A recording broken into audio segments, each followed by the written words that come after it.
Welcome to Retro Celeb Talk, where we pull back the curtain on the stars and stories you thought you knew. And today, we are jumping into the world of, well, one of the most iconic characters in television history. Dr. Frasier Crane, a character who managed to do something almost unheard of. He dominated television for 2 solid decades, across 2 completely legendary sitcoms. It's an incredible run. 20 straight years playing the same guy, from Cheers right through all 11 seasons of Frasier. It's staggering. Most shows are lucky to get 4 or 5 seasons these days. Grammer's tenure is, almost mythical by comparison. And that brings us to the great, beautiful irony of this whole story, the foundation for everything we're going to talk about today. Which is? Frasier Crane, this institution of comedy, was never meant to last. He was written as a throwaway character. A plot device. He was supposed to be there for a handful of episodes and then poof, gone forever. Just a speed bump in the Sam and Diane story. Completely disposable. And the fact that he didn't just survive, but went on to become, this towering figure, it really just speaks to the sheer force of Kelsey Grammer's talent. So that's our mission today. We're going to trace that unbelievable journey. We'll get into the on-set clashes that, funnily enough, might have actually helped keep him on the show. Specifically with Shelley Long, yeah. And then we have to talk about the man himself, the almost unbelievable personal tragedies that Kelsey Grammer was living through, which stand in such stark contrast to the comedy he was creating. It's a really complex story. We're going to look at that professional friction, why Shelley Long really left the biggest show on TV, and how Grammer's own life might have shaped his entire approach to his work. It's a story of ambition, talent, and staggering loss, all happening just behind the scenes of that famous Boston bar. Okay, so let's set the scene. It's 1984, season 3 of Cheers. And the entire show, the absolute engine of the whole thing is the relationship between Sam Malone and Diane Chambers. That classic will they, won't they? It's what got people tuning in every week. But the writers are hitting a wall, right? There's only so many times you can have them almost get together and then break up. It's the ultimate problem for TV writers. You give the audience what they want, the romance is over. You drag it out too long, they get annoyed. So they need something to shake it up. Enter Dr. Frasier Crane. He was created for one reason and one reason only. To be a roadblock. A romantic foil. He was the third point in the love triangle, designed to come between Sam and Diane in a believable way. And he was basically Diane's perfect match on paper. Oh, completely. Yeah. He was her intellectual equal, Harvard-educated, sophisticated, everything that Sam, the ex-jock bar owner, wasn't. He was the yin to Sam's working-class yang. Exactly. So the plan was simple. Bring him in for a 6-episode arc. Diane falls for him. It pushes her away from Sam. And then something happens. She realizes she can't marry him or he can't stand her anymore. Something like that. And once that job was done, once he'd served his purpose in the main love story, he was supposed to just vanish. A plot device with a Harvard degree. That's all he was. Destined to be a footnote in the show's history. Which is what makes this next part so wild. Because Kelsey Grammer, the man who would become Frasier for 20 years, he didn't even like the show at first. It's incredible, isn't it? That kid. He admitted it in his memoir so far. Yeah. Said he saw the pilot and, in his words, didn't like it. He'd never even admitted that publicly before the book. It sounds like an actor just taking a job, a gig's a gig. But he had a little help getting it. A very big piece of help, actually. Mandy Patinkin. His old classmate from Juilliard. They were friends from the Broadway days, and Patinkin basically went to the casting directors and said, "You have to see this guy." He vouched for him. And, well, thank goodness he did. Because the minute Grammer showed up on set, everything changed. That plan to get rid of him after 6 episodes, it started to fall apart almost immediately. You can see why if you watch those early episodes. It's all in the performance. His timing, that voice. That very specific, highbrow, slightly pompous delivery. He could take a line that was probably just meant to move the plot along. And turn it into a huge laugh. He just elevated everything. Yeah. One of the writers said he turned mundane lines into knee slappers. And the live studio audience, they went crazy for him. And on a sitcom, that's everything. The audience reaction is king. It really is. So suddenly the writers have this character who is just working brilliantly. So not only do they not write him out, they write him in more. He becomes so popular that even after Diane leaves him at the altar, which should have been his exit for good, he comes back the next season and just becomes one of the guys at the bar. He's this perfect snobby contrast to Norm and Cliff and Carla. And we really have to stress how important that kind of creative success was for Cheers. at that specific moment. We think of it now as this giant, untouchable hit. But it wasn't. Not at first. Not even close. Yep. It's a jaw-dropping fact. But in its first season, Cheers was a ratings disaster. I think it was ranked 74th out of 77 shows. Dead last, Yeah, basically. really. It was on the verge of being canceled. NBC almost pulled the plug. The show was fighting for its life. So by the time Grammer arrives in season 3, they're finally getting some momentum. And that's largely thanks to The Cosby Show debuting that same year and becoming this anchor for NBC's whole Thursday night. The whole must-see TV thing started there. So Cheers is finally getting big numbers, and the last thing the producers want to do is mess with a formula that's working. They couldn't afford to lose a character the audience loved. So it stopped being about whether Frasier was useful for the Sam and Diane plot. And it became about him being necessary for the whole show. They kept him because Grammer was just too good, and he added this whole other layer of comedy they needed to stay on top. So he earned that spot. It wasn't just luck. He performed his way into a permanent job. It's the perfect example of how a single actor's talent can completely change the course of television history, just by being undeniable. But that success, it wasn't exactly celebrated by everyone on set. And now we get into the legendary on-set drama, specifically the clash between the new guy, Kelsey Grammer, and the show's leading lady, Shelley Long. This is where things get really complicated because you have a lot of conflicting stories. For sure. And you have to remember, Grammer was walking into an environment that was already pretty high pressure. Long and Ted Danson were the stars of a show that had just clawed its way back from the brink to become a huge hit. Okay, so let's start with Grammer's version of events, mostly from his memoir. He claims that Shelley Long was not happy about Frasier's growing popularity. He says she publicly campaigned against the Frasier character. And he's not talking about like quiet complaints to the writers. He means public. Yeah, the most famous example he gives is, well, it's pretty shocking. It was at the Golden Globe Awards.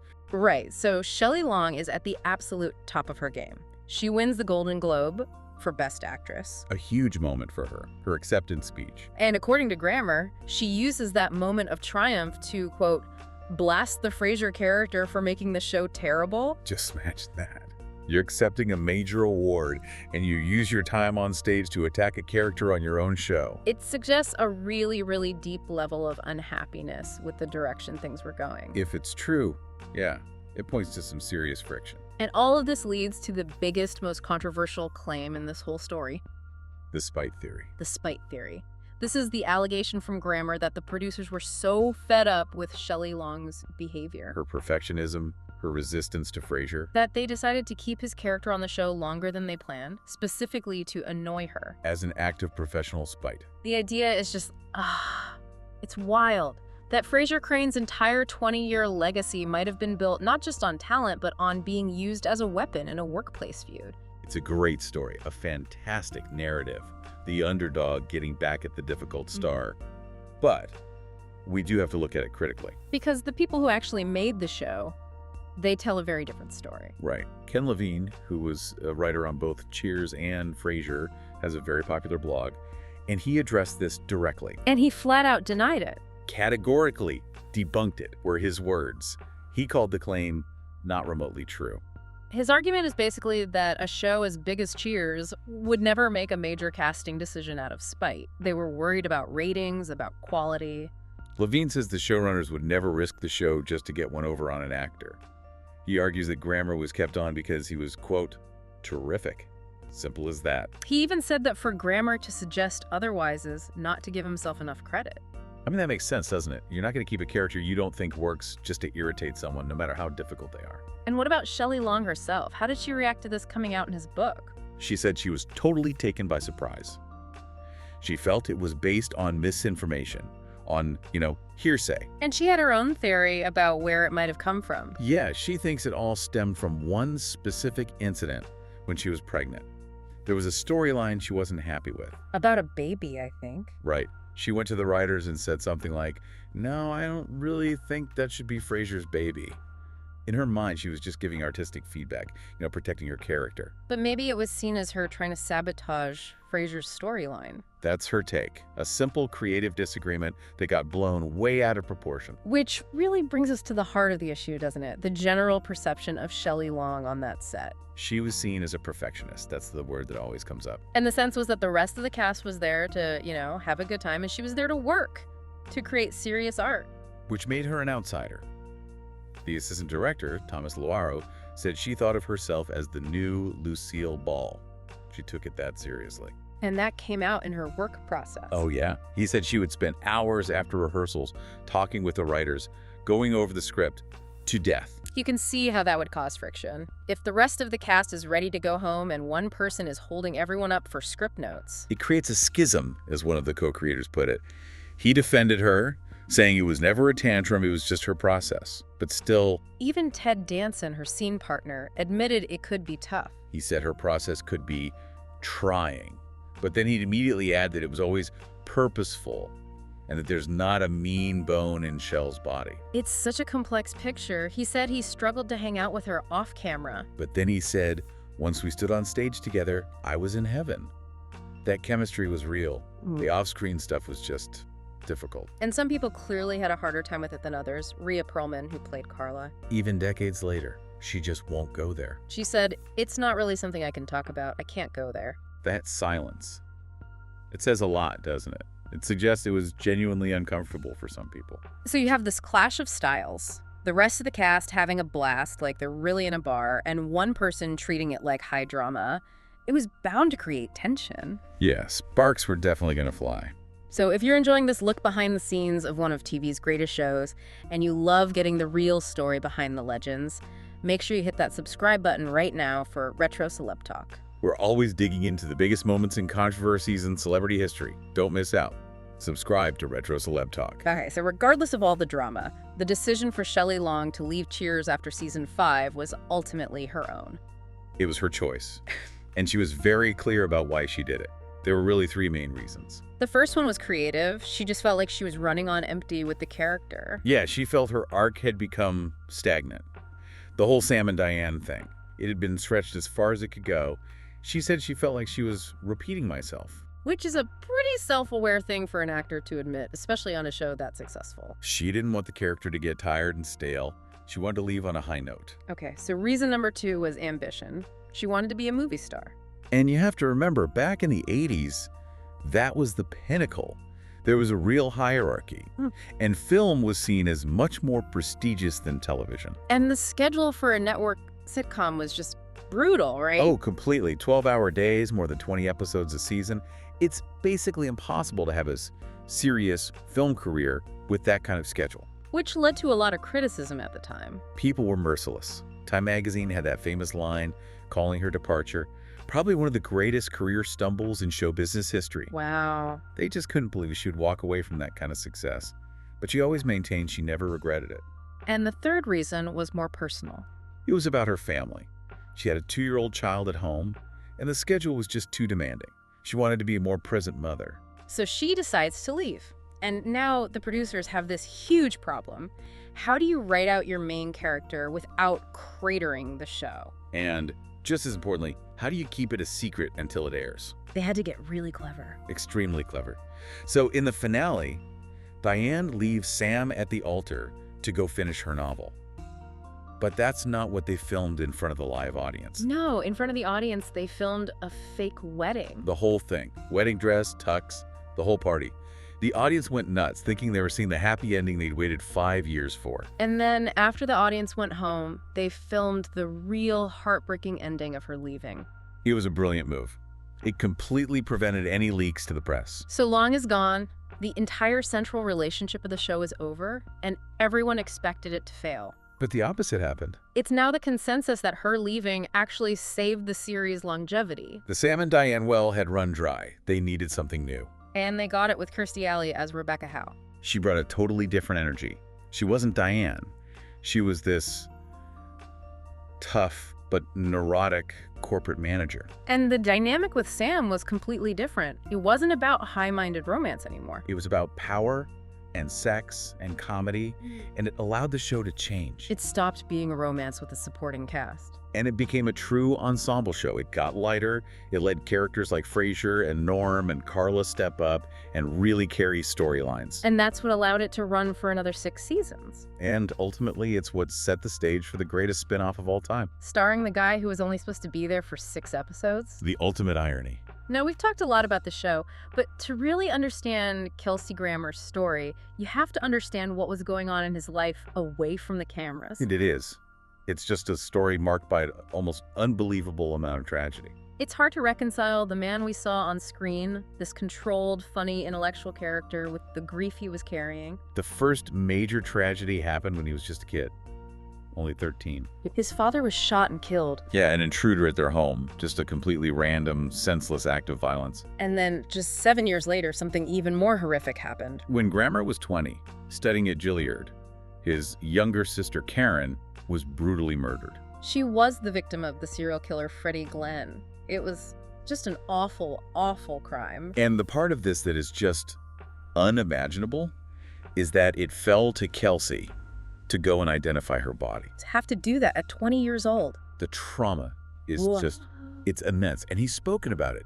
He's confronted the killer at parole hearings over the years, fighting to keep him in prison. And the tragedies just kept coming. Just 5 years after his sister's murder, when Grammer was 25, his 2 younger half-brothers died. Scuba diving accident. So just think about that. By the age of 26, he had lost his father to murder, his sister to murder, and both of his half-brothers in an accident. The weight of that it's staggering.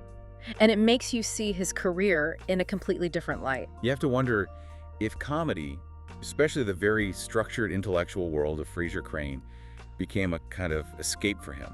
A world he could control when his own world had been filled with so much chaos and pain.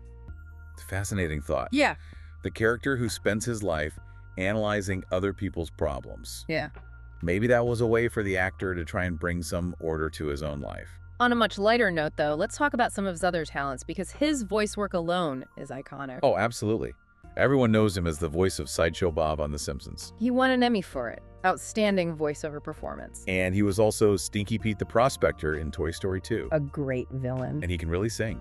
I mean, Sideshow Bob famously sang the entire score of an opera, HMS Pinafore. That's all Grammer. He has a classically trained voice. He even sings the theme song for Frasier. That little jazzy outro, tossed salad and scrambled eggs. The last line, what is a boy to do? That's him. It's funny to think that Frasier almost didn't happen, though. There was another very weird idea for his spinoff. Oh, this is one of the great what-ifs of TV history. Instead of moving Frasier to Seattle to be a radio host. The other pitch was for a show where Grammer would play a powerful media mogul who gets into a motorcycle wreck and is paralyzed. And from his bed, he would somehow manage to virtually run the country. Can you imagine what a dark, strange show that would have been? TV history would be so different. Thankfully, they went with the radio psychiatrist idea. But even on the set of that hugely successful show, there was, let's call it, a professional rivalry. With a 4-legged co-star. Eddie the dog. Played by a Jack Russell Terrier named Moose. And Kelsey Grammer was not his biggest fan. He was very blunt about it. He said he had no particular feeling about that dog. And his big complaint was that filming scenes with a dog took twice as long. Because, Moose wouldn't always get it right on the first take. Which, for a classically trained actor who values timing, must have been infuriating. But the real kicker was when people started calling the dog a good little actor. Grammer said he drew the line at that. He thought it was ridiculous. And then, the ultimate insult, the mail. The producers confirmed it. Moose, the dog, got more fan mail than any of the human actors on the show. More than Kelsey Grammer, more than David Hyde Pierce, more than Jane Leaves. The dog was the biggest star. You survive all that tragedy, you lead 2 hit shows, and you get upstaged by a Jack Russell Terrier. Keeps you humble, I guess. And the story of Frasier Crane isn't over. The Revival series, which started in 2023, brought him back to Boston. Which, of course, immediately made everyone think about reunions. And Grammer himself is very open about wanting that, especially with the character who started it all for him, Diane Chambers. He said he would like to see Diane come back. He feels that original relationship is what defined who Frasier is. He said the key to playing Frasier from the very beginning was that he loved her with his whole heart. And he wants closure. That's the word he uses. He wants Frasier and Diane to finally put something to bed and end up on good terms. And it's worth noting, Shelley Long did appear on the original Frasier a couple of times, even after the whole memoir thing. So there isn't, this permanent bitter feud. And it's not just Diane. Grammer has also said he'd love for Ted Danson to come back as Sam Malone. Which is really interesting because a story just came out recently about their relationship. A pretty big one. It turns out they had a silent feud for 30 years. 30 years, all stemming from something that happened on the set of Cheers. Danson told the story. He said he confronted Grammer one day because he felt he wasn't coming to set prepared for his scenes. He said something like, I'm kind of mad at you that you don't always show up ready to go. Now, we know that during this time, Grammer was struggling with a lot of personal demons, substance abuse issues. So that comment from Danson, which maybe was meant to be helpful, must have really cut deep for Grammer. It created this rift that lasted for 3 decades. They just avoided each other. But the good news is they finally reconciled. Just this year, in 2024, they reconnected and Danson apologized. He said, "I feel like it's my bad, my doing, and I really do apologize." Which is a huge thing to do, and Grammer accepted it. It's a nice sense of peace for those original cast members. A really beautiful end to that part of the story. And finally, when you look at Grammer's entire body of work as this character, he has a very specific way of looking at it. He calls it his ministry. He said he sees the show as a way of spreading the good word, which he says is love and true tolerance. He feels that the ethics of the show, the idea of trying to do the right thing and help people, that's always been important to him. To take a character who is meant to be a 6-week joke and turn him into a 20-year vehicle for spreading tolerance and love?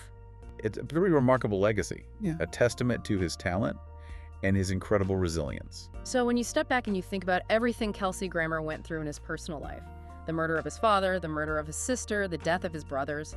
And then you hear him describe his life's work as Frasier Crane, as a ministry to promote ethics and tolerance. It really leaves you with a final thought to consider. Maybe the reason that show, Frasier, was so focused on psychology, on ethics, on trying to understand human behavior, maybe it was less about the character being a psychiatrist. And more about the actor. Maybe it was Kelsey Grammer himself, needing a way to process decades of unimaginable pain and chaos through the very structured, thoughtful, and ultimately healing art of comedy. That's the legacy of the character who refused to be a footnote. We'd love to know what you think. When you watch old Cheers episodes, are you team Sam and Diane? Or do you think the show got better when it became an ensemble? Let us know in the comments. Thank you so much for joining us on this exploration of the world behind Cheers and Frasier. If you enjoyed it, please do us a favor and like, comment, share, and most importantly, subscribe to our channel, Retro Celeb Talk. We'll see you next time.